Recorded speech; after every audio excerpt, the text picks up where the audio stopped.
All right, welcome back. Take 17. Welcome back to Building CareCo, where I sit down with my co-founder, CTO Shalem Morozov, once a week and talk about the week, wins, losses, successes, failures. This week crushed. It was absolutely wonderful. We've always been honest with the way our weeks went. We've had some down weeks. We've had some troublesome weeks. This week was awesome. And there's this term called Schadenfreude. I think that's how you pronounce it. And it's basically when people get happy at other people's downfall, so to speak, or when bad things happen to other people. And then there's the opposite also, where people don't like it so much when good things happen to other people. And it's a very basic core. I mean, it's something that that every person has to work on within themselves. But it's like just a very basic psychological thing where associated to jealousy, right? It's it could come from jealousy or insecurity. It's usually just based on insecurity about yourself. If you feel like if that other person is doing well or better than me, then that means that I'm not as good as that person. Then, you don't want that. You don't want that feels uncomfortable. So you're like, oh, and then when something bad happens, it's like, oh yeah, I knew that guy the whole time. He was like, he's really garbage and whatever. It probably just stems from good old insecurity. But I think that most people in today's society basically like to show their lives only like the highlight reel, like, the Instagram life where you're just showing your vacations and your restaurants and whatever. And then some people, I find myself doing this sometimes where I kind of try to go in the opposite direction, where like only share negative things with people so that they're like, so that people are, but I think I've gotten to a place of being, and I think we've done a pretty good job with this on the podcast of just being honest. Like it's just, we don't have to, and it might sound simple, but it's not simple. I think it's very difficult, especially when you're a company and you're a startup where you want to show like you're always successful and everything's amazing. You're trying to convince your clients that you're a legit company. Right. They can trust you, they can rely on you. And then the podcast, you're like, oh shit, we had a problem. Right.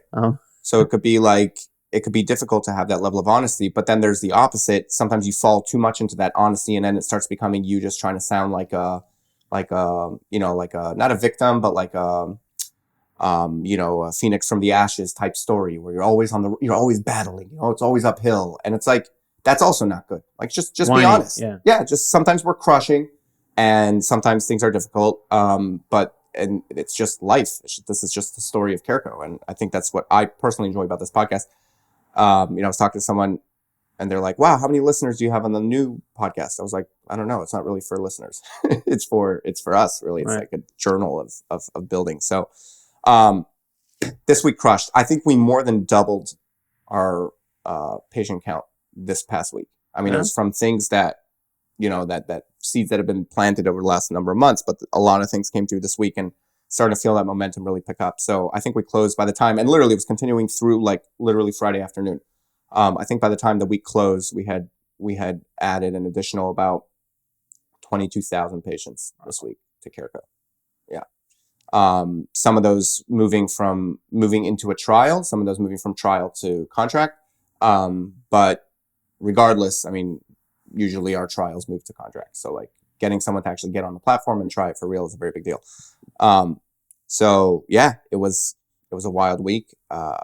We had announced, I don't know if we formally announced this, but we launched that Ambient listener, which extends and we kind of just got it done because it was pretty easy to do, but it actually really made a big deal in our ability to expand the magic of CareCo to different use cases. So that's been I think I'm getting a lot of like resonance, a lot of excitement around that. Just to clarify, the Ambient, until now we were mostly phone call based. Then we transcribe, do a lot of stuff on the conversations. Now we're allowing people to record directly from CareCo. So if we're having in-person encounters, basically. Yeah, and like a good example of that would be like the home health space. They really need both because they'll have a smaller operation that's doing coordination over the phone, but then the majority of the work is happening in person with home health nurses or aides, but you want all of that intelligence to come under one roof, and so that's where CareCo becomes really, really powerful, and it's 1,000 times more powerful than, let's say, just giving your home health nurses a plot or a bridge or one of these things that they could just get their documentation. It's not about the documentation; it's about the the collection and the building of intelligence on every individual patient, and that it all feeds back to all the individual care team members for that patient. So when the person in the back office is making a call, they can have access to the same intelligence on the patient and context on the patient as the person that's been seeing that patient every single day, and vice versa. They know what they said, so it becomes really, really powerful. And then obviously we're working on texting and video. So within a couple months, CareCo is going to be the platform for communication with patients with intelligence, like full stop. So it's going to be, it's really powerful, and it's just watching the wheel starting to spin a little quicker and the momentum starting to turn, and kind of the curve going from kind of this to feeling like it's starting to edge towards that full uptick is so exciting. It's exhilarating. Yeah, I agree. Yeah. How many patients are we at now? So I believe we closed out the month of April with 15,000 patients. And this past week, I didn't do the full count, but I think it's about 22,000 additional. So, yeah, we should be, what's the math? I don't do math.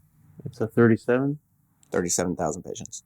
But because I didn't see that amount active on the platform, but you're saying signed contracts. Basically, yeah, contracts and people that are like, okay, this is what we're going to start, and conversations that are finally coming to a close that have been in the works for a lot of months. So obviously nothing's ever finished until, so to speak, the money clears the bank, or in our case, the patients are receiving value, and we have, paying customers. So there will be additional steps of celebration, but, I'm choosing to look at this one not as I have to hold off celebrating until the money clears the bank, but that there's steps. And this week there was a lot of conversations that really moved forward. Another really big deal is we have a number of clients that have had select teams on CareCo, for one reason or another, whether they were trying CareCo and they didn't, want to just blast out to the whole team, or they have different divisions. And this happened with 4 separate clients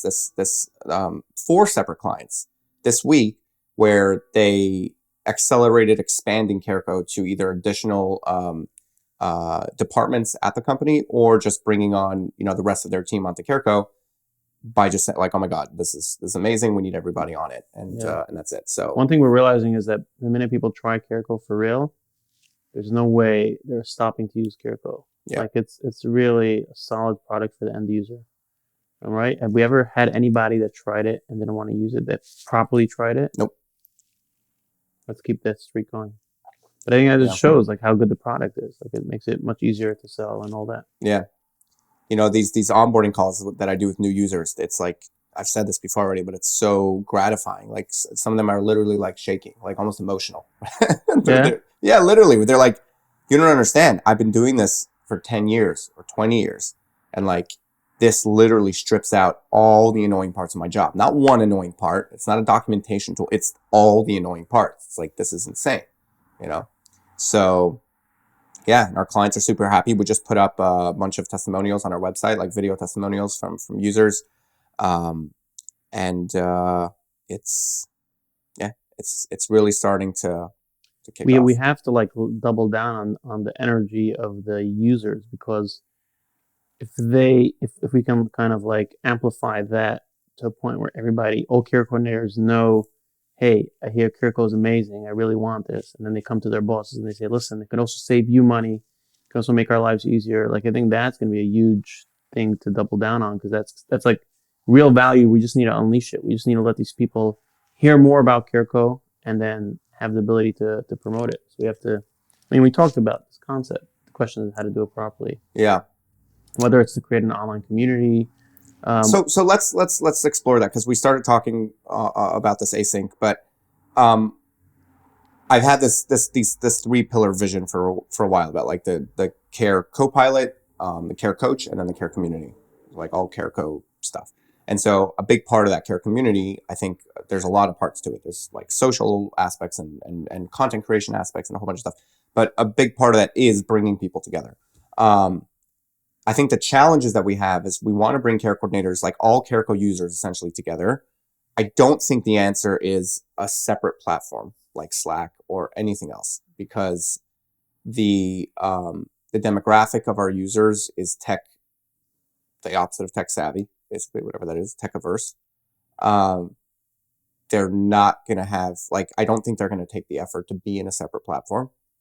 And so what I would love is to actually build something in CareCo that could be like a kind of like a messaging platform in CareCo. Yeah, inside of CareCo itself, where people can come and connect. My concern, and we kind of went back and forth about this, my concern is like you don't want individual users necessarily messaging each other, because I just feel like privately, I feel like that's a bit of a line that you don't want to cross, just for like, at the end of the day, you're on the same space, and I don't know, you don't want people poaching each other's employees and stuff like that. Like, you know, so I think that's another reason to have it inside of CareCo itself, because we could probably build it that way. So what would it take to build kind of I don't know, like, let's say like a Slack concept? Yeah. I mean, we can take open source platforms and just kind of white label it, and I mean, not white label it, you know, what is it called?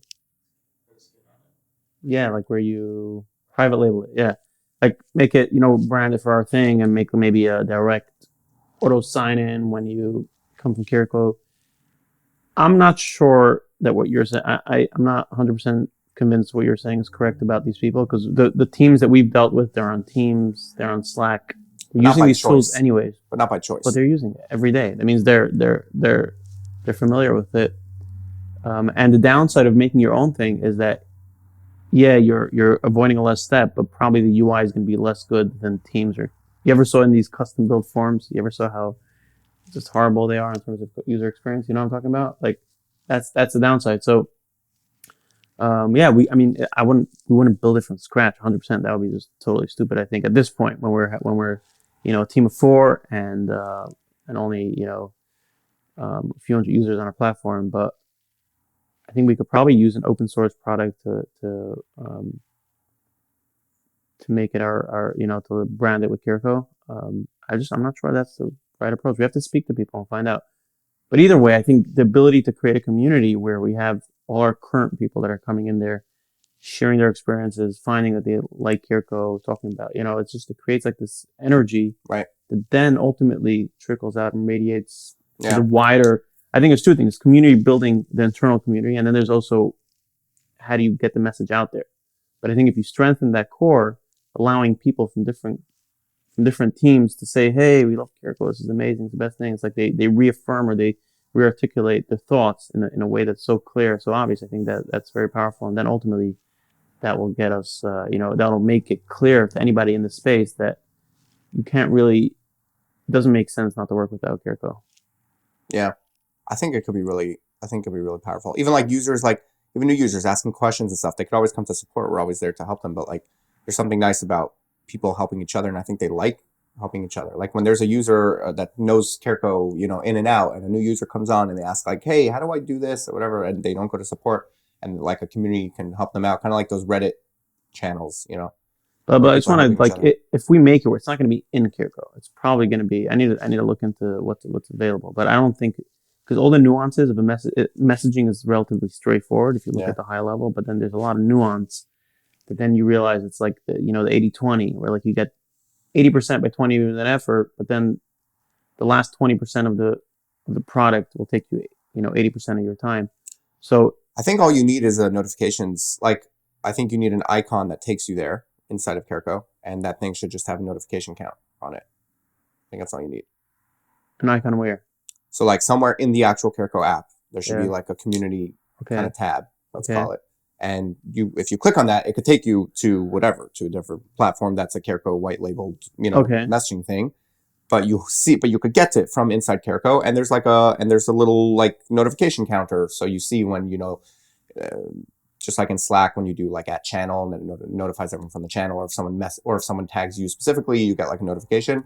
So you can see that there's activity in the. So what if we did that with Discord or with Slack? I think that's fine. Okay. I don't know about Slack, because I'll try to avoid Slack because it costs a lot of money. Very expensive. And it gets worse as your success gets greater. It gets really prohibitively expensive. But you could do that with Discord, you're saying? I believe so. You can look into, or some other open source form technology. Yeah, that'd be pretty cool. I think it'd be powerful. We can try it. I mean, we can kind of get the sense of what it's like, and then if it doesn't work the way we want it, then we can shut it down. Yeah, and then we could just very quickly like crowdsource so to speak, ideas and, hey, we're thinking about this feature or that feature, or we could have like a feature the reason why I think it's important, not just from a community building, I feel like we're missing the casual feedback about our product. Like I feel like we released some very nice things lately, and we didn't hear any positive feedback about it. And I don't think it's because people don't like it. My suspicion is that they have no method to tell us about it. In the past, the first external team that we worked with, we were on their teams, on their Microsoft Teams. We were members on their team, and we talked to them daily. And they always just shared random feedback, which was great. And now we have an official ticketing system. The ticketing system doesn't have a place to say, hey, let's just chat, just share with us random feedback. And also it's not natural to do that. Right. So it's person to person. It's not us exactly. to the group. So I feel like if we had that communicate, that's something that we lost. If we would have that and we release these features and no one has any feedback about it, that would be an indication that it's not good. Right. And we would hear a lot of casual, you want to hear like the small nuance that people don't report about. That's what makes the product so much better, I think. So if we do that, I think that'll bring it back. Hopefully, that's one thing, and then also we have the community building aspect. I think because ultimately people love our product, so the general vibe, I believe, in such a communication platform will be very positive, and it'll reinforce, re-energize everybody involved. So I think we should give it a shot. The only thing we need to be sensitive about where it could backfire is where you have, like we've had a couple times. I had this week. We have a client, pretty big client, about 3,000 patients, love CareCo, absolutely love CareCo. And they had one user that was like the kvetcher of the group, like, the person just complaining nonstop. And it had nothing to do with CareCo.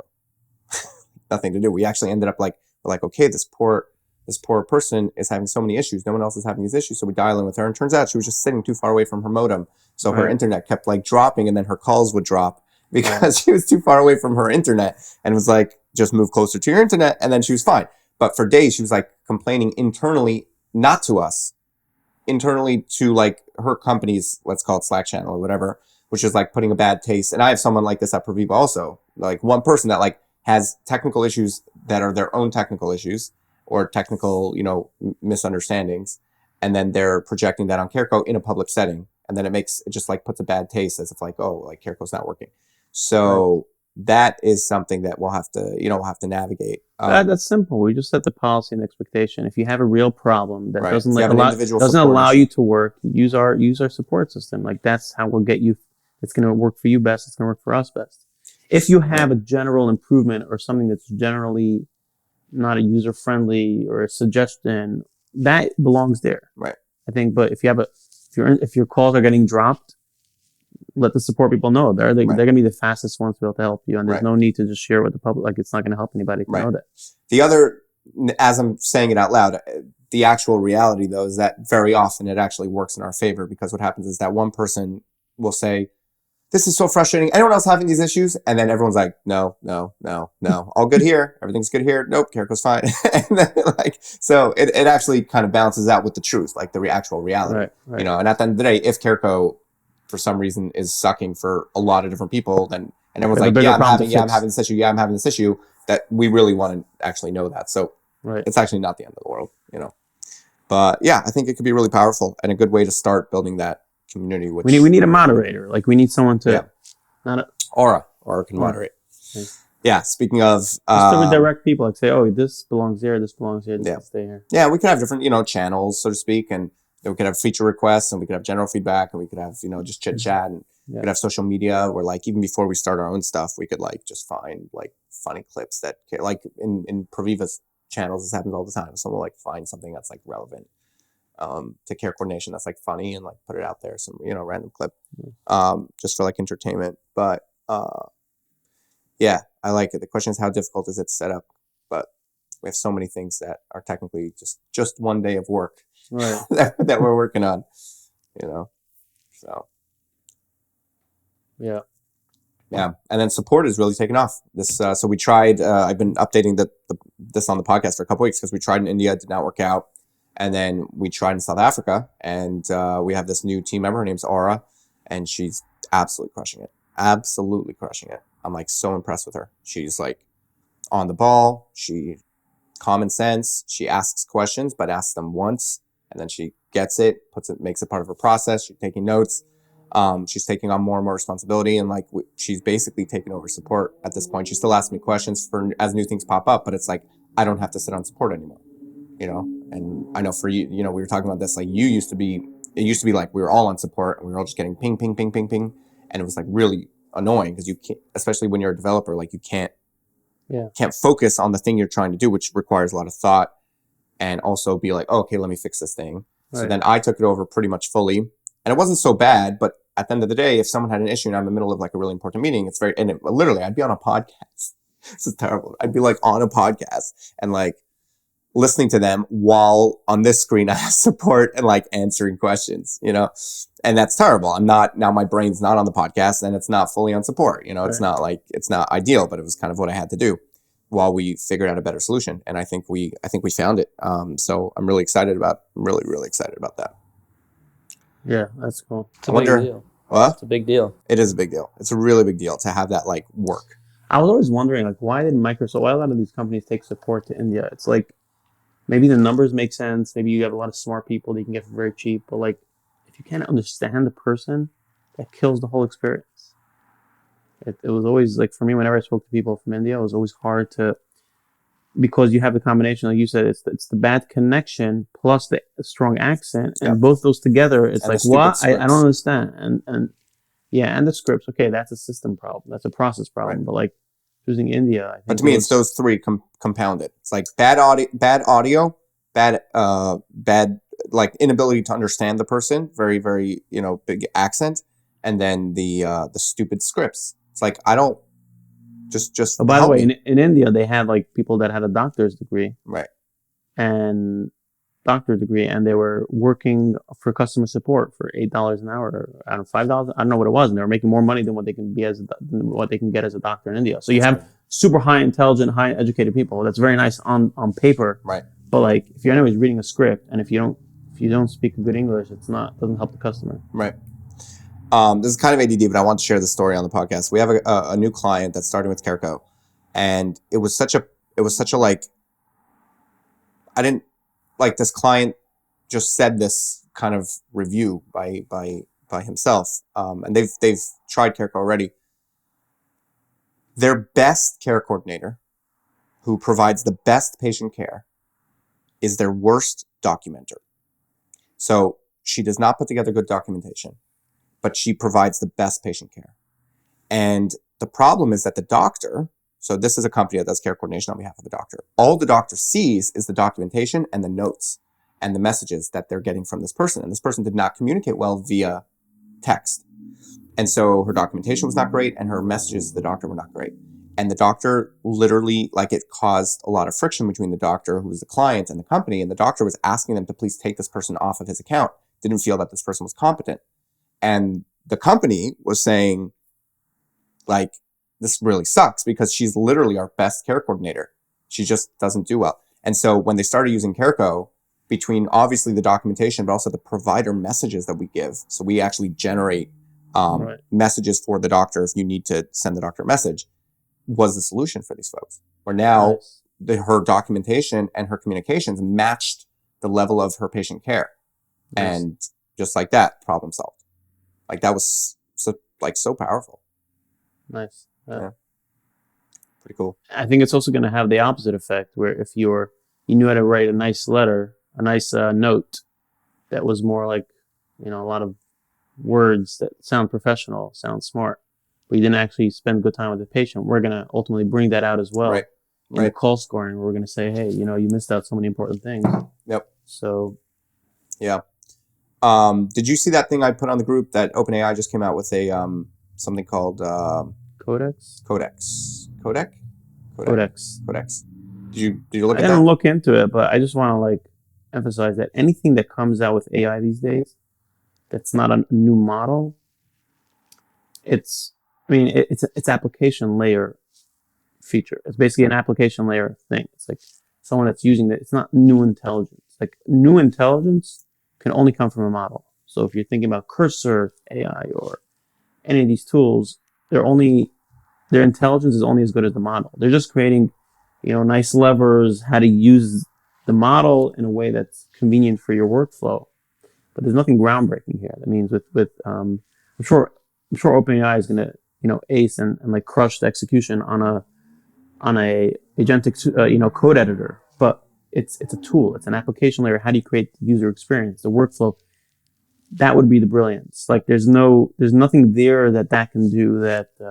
You're prompting AI through Anthropic or OpenAI or through Cursor can't do. So that's fundamentally that's the way to look at it. Now, maybe they have some clever ideas of how to do agentic AI for coding. Haven't looked at it, but I'm curious. But there's nothing groundbreaking here. It's just that I think OpenAI is doing what they need to do. Is basically saying this race of models is going to come to an end. It's going to come to a point where we don't really have a lead. The depreciation and the capex investment per model just won't make sense on a financial basis. You're going to put tens or hundreds of billions of dollars to train a model that's 2% smarter than the previous model. At some point, it's like, where are you going to get the money for? So where to double down on is the application layer. How do you convert your current brand name, your current momentum into business? Is saying, how do we create value? How do we create value that's not specific to a vertical, that we can capture as much of the market as we can? And coding is one of those. That's also why they bought that windsurf. Code. There's it's a cursor idea concept. They bought that probably more for like the people and getting things spun up quickly, I believe, or maybe also for eliminating a competitor potentially. But they're realizing that they have to probably double down and leverage the application layer, which is the real value of AI. Like no one cares that a model is incredibly smart. If you apply it to an application to workflow like we're doing at CareCo, that's where it's like, oh my God, this is a game changer. So I think that's the direction that they're going to go at. And code editing is a smart place to be, because it's not really a vertical. It's a horizontal application, because any software that's created is created by developers that are using code editors. And if you can tap into that and provide value there, you can get a lot of money from it. So yeah. I'm curious to know more details about it, but maybe you know anything about it? It seems like it's just Cursor or like GitHub Copilot, or like it's just an AI. It taps into your code. You can run multiple of them at once. It's interesting. I don't know. I don't feel like GPTs. I don't feel like they really took off. Oh, those, right. The custom GPTs, the personal GPTs. Yeah. Like ChatGPT is phenomenal and everyone loves it and they keep updating it, and they baked in now the image generation into it. But even before then, DALL-E didn't take off until they incorporated image generation into the same kind of chat. Right. I think memory was a really, really big deal when they turned that on. But it's interesting. I don't think any of the other things that OpenAI I don't know. Yeah, a lot of things they failed with. What was it where you can connect to apps? You can have like a right. What was that thing? No, they had like this, a Zapier thing, or like a where you can build an app that people can use with OpenAI. So they can say, here, connect to my this account and do this. No, I think they called them, I don't remember, they called them extensions maybe or something like that. Anyways, that was a failure. I mean, but it's good. They have to try. You have to, you're in a new space. You don't know, the playbook hasn't been written. So you have to try good ideas. I think they were good ideas. I don't know if the execution was bad or just it wasn't the right time or it wasn't the right, the market didn't have demand for it. But yeah, a lot of things they failed, but they're moving forward. Yeah, Trump just finished up his big visit to the Middle East, and he was in Saudi Arabia and UAE. He's back, yeah. And Sam Altman was there. Elon was there together, which is probably kind of funny. And our friend Sunny Madra from Grok was there. It was interesting. There's like a lot of, the kingdom of, I guess, between Saudi Arabia and UAE. I know they're different, but there's a lot of investment happening between there and the US around AI specifically. Like they're building massive data centers. Grok recently announced like a $2 billion investment or partnership with them. There's been a lot going on between those two countries, specifically around AI. Like if you follow Sunny on X, you'll see like just nonstop these days. Like his feed is almost entirely in Arabic at this point. So yeah. But it's cool. A lot of innovation. Yeah, I think it's more of like the continuing the Abraham Accords concept of basically saying focus on create a lot of business, a lot of partnership, economic opportunity. Because the the previous administration's mindset was if someone does not agree with modern Western ideologies, we can't even do business with them. We can't even talk to them, which is it's very nice to have the luxury of doing that, but in reality, you're not going to change the world, and everybody's just going to lose. So you just have to be, I think, a bit more pragmatic. It doesn't mean that you're supporting, dictatorship or anything like that. And it's also a way to kind of, I think, isolate. I think as a strategy, the Abraham Accord is a way to isolate also the foes in the Middle East, kind of saying everybody's moving forward. You're kind of irrelevant. Basically, I think it's to isolate Iran and the Palestinians by saying you're not really the real story here. We're doing business, life is good, everybody's becoming rich, and you guys are just going to be the poor little kid crying until and no one's looking at. So I think that's part of the strategy here. I'm a bit. It's a really good point. Not to cut you off, but I was literally thinking through this exact thing where like it's showing a new face of like what the Arabic countries look like and Arabic culture in a very, very beautiful way. Like, and it's actually really interesting because to your point, like until now, everybody basically if you looked at like who were the, the Muslim countries in the Middle East, and you thought about, I don't know, like Iran, Afghanistan, and whatever, these like problematic quote unquote countries. And with this trip, it's interesting because it was beautiful to see that culture, like that them riding with their, like, by the way, historically, like Arabian horses, stallions were always like a very, very, I think that's a big, like, it was a point of pride for them. That, and even the camels, and they had sword dances that they do, and the way that they dressed, the way that they but like in a very beautiful, it was almost like a royal, it was like very, very, very nice, and it was actually really beautiful to see that culture come alive. And the kind of, it wasn't even a clash, like the culture mix between that and the US was like really cool to see in such a way. And it's funny because today I saw a clip to kind of highlight this. It's very funny because I saw a clip today that someone from Qatar, Oman, and someone from Oman met in Iran to discuss the discussions on nuclear deals that are going on, or hopefully not nuclear deals that are going on. And it was so funny because the guy from Qatar had his traditional dress on, and the guy from Oman had a different but traditional dress on, and the guy from Iran had a suit. And it was like the people that are the least progressive are trying to dress like, in the suits, and the people that are actually proud of their culture and can actually bring out this culture in a really beautiful way, where they're very traditionally. Here's the difference though. Iran is not an Arabic country. They're Persian. So all that garb, I think, is more culturally. But they don't have traditional garb in Iran? No, I think. It's always suits? I'm not very familiar with the Persian culture, but they're Muslim, they're religiously Muslim. Did that guy have a beard, the guy with the suit? No. No beard? I don't think the other guys did either. Okay, but I'm just saying there's a difference. There's Arabic countries, and then there's the Persian Gulf, like where Iran is. It's not Arabic. It's Persian. They're Persian. That could be it. What I am surprised and very slightly disappointed is Qatar. Qatar is a Hamas that's funder. They're funding Hamas billions of dollars. There's so many red flags about that country, but it could be this is part of a strategy. And, sometimes making things work is working with people that you prefer not to, but for the bigger picture. So let's see how this plays out. I'll give some cautious optimism here. Yeah. But definitely Qatar is not good. Not a friend. Not a friend at all. Yeah.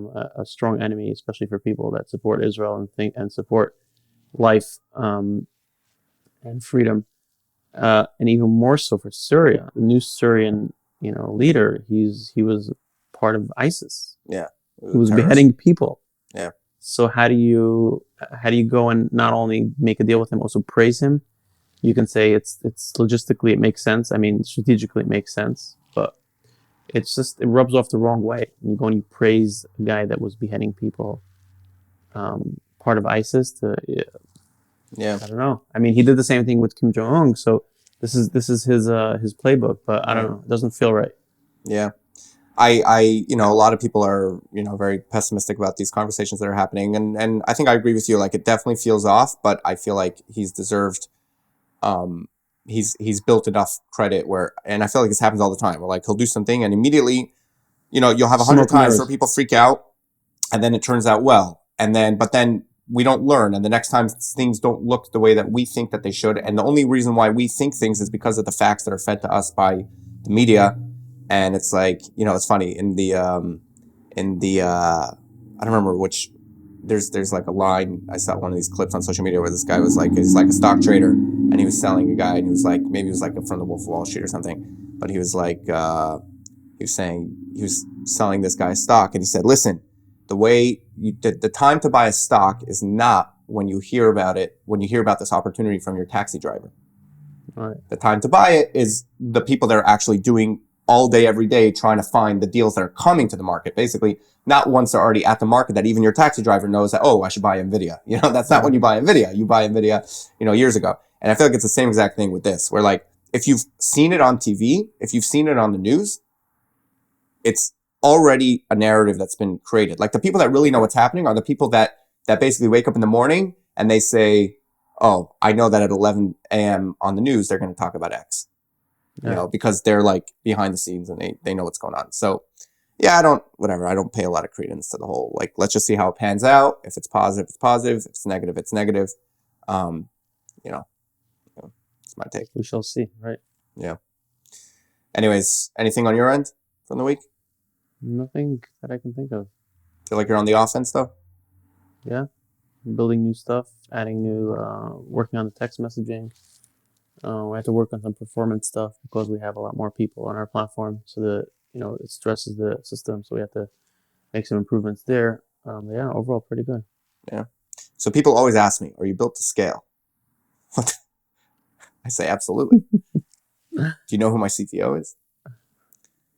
Yeah, it's a funny question because it's like, you're built to scale. Yeah, we have scale in mind, but we're not going to do all the optimizations. Okay, so let me ask you a different question. Yeah. What would we like? What is a company that is not built to scale? Company that's not built to scale. What do they look like? Yeah. Possibly they chose the wrong technology that will inhibit them to scale. I mean, you can always do a rewrite, you can always do work, but sometimes it's extremely hard to make those changes. So thinking up front of saying, can this technology fundamentally scale, and how would it scale? Having that understanding, having that, up front is very important. Also having the right skill, because a lot of these apps, they can look really nice, but fundamentally the code and the people writing it did not really think about scale. And usually it's a less experienced, a lower level of people that, of engineers that do that.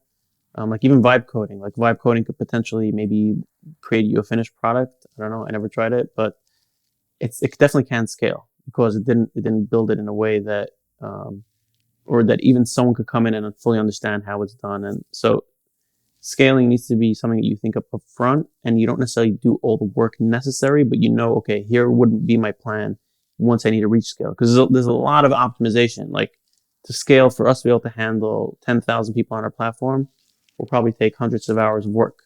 Now, why would we do it now if we know we could do it down the line incrementally? So I think that's what it comes down to. That's on the technological level, and then there's on the systematic, on the process level. Like us putting this person on support, I think gives us clarity on how would we scale. We would just get another person like that and allow them to train them in. I think she can handle. I'm gonna guess that she'll be able to handle up to 500 users. Makes sense. Possibly more. We already have about 250. And then once the system makes sense, the system works, you can just add. You can scale horizontally, right? You can add more people to that team. Right. And in terms of like our internal team, I think scaling is not linear with our customers. I think we can scale. We can add another person or two, and that will support 10 times the amount of customers that or probably even 100 times the amount of customers that we have now. Yep. So I don't think that's a concern. Obviously, we'll learn things along the way. We never did this before, so we'll find out. But I think like the technology fundamentally can scale very well, and it seems like the process where we figured out also looks like it could handle quite a bit. So looks pretty good. I mean, once we reach, my guess is once we like right now we have between 150. We have 250 users on the platform daily. Didn't we just look at this? I think we have 200. Yeah, active users technically, but active accounts. But active users. If you assume how many conversations we have a day, 1,000, 1,200. Oh, 1,200 per Viva. And if you assume a care coordinator does 200 on average. Let's say on average. So if there's 20 days a month, you're talking about 10 conversations a day. So divided by 10, basically take the 1,200 divided by 10, we have 120 active users. I mean, I don't know if that's the right number, but if we have 120, my guess is we can go to probably 100x that probably without needing any massive. With like 1 or 2 additional engineers. Yeah, I think that's once we reach probably 100 times, which is 12,000, I guess, users or somewhere in that ballpark, 10,000 users. That's where we're gonna have to kind of like revisit and say, well, what do we need to change here fundamentally? But that's fine. That's a good problem. How many thousand? That's a good problem to have. About 10,000 is my rough estimate. You're not worried, right? No, I think there's only like 20. I think there's only like 25,000 care coordinators in the country. Yeah. But there's solutions to handle that at that point, and this is based on some, very rough estimations that I have, which could be wrong. I could be half of that, could be double that. So right.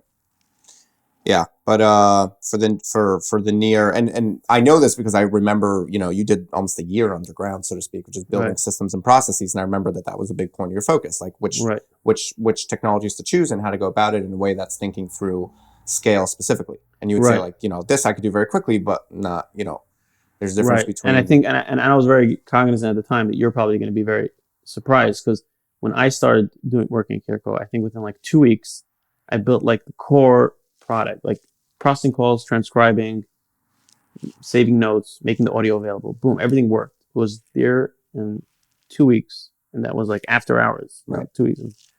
And then suddenly, when we wanted to scale and wanted to make it a company, when I came fully on board, it was like a few months of like almost no progress. Yeah. So I built the whole foundation. So that it's like, it just shows you the difference of when you're building to scale and when you're building for 5-10 people, it's a whole different game. Yeah. Awesome. All right. Well, I'm excited for this week. I think we're going to crush. We'll continue closing. I think God willing, by the end of May, we'll be in a really, really exciting spot. Yeah. We're pushing obviously for profitability. I think at this rate, we'll be there by July. End of July? At this rate. No, hopefully the beginning of July. At this rate. Break even? At this rate. Cash flow positive? Yeah. That'll be nice. I'm generally maybe too optimistic, so obviously I could be off. But if this week continue, like if the momentum continues as it has this week, we'll be in a really good spot. Nice. Excited about that. Yeah. That's great. Yeah. All right. Well, here's to this week. All right. And to last week. Cheers.